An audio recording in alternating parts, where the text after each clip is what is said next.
கடனில் சிக்கி தவிக்கும் நேரத்தில் நமக்கு உதவக்கூடிய ஒரு சக்தி வடிவம்தான் ருண விமோசன சிவதேவன்.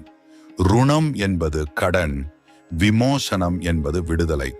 இந்த சிவனின் அருள் வடிவம் கடன் சுமையிலிருந்து நம்மை பாதுகாக்கும் சக்தி பெற்றது.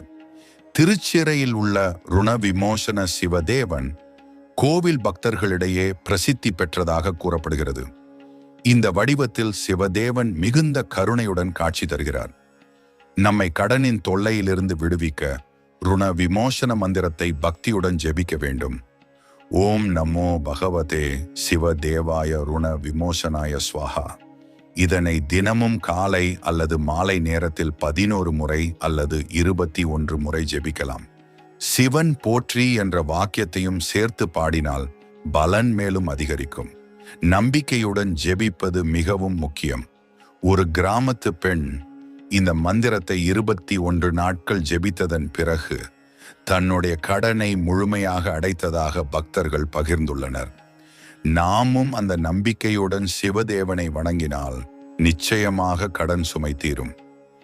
இன்று முதல் ருண விமோசன சிவனை பக்தியுடன் வழிபடத் தொடங்குங்கள்.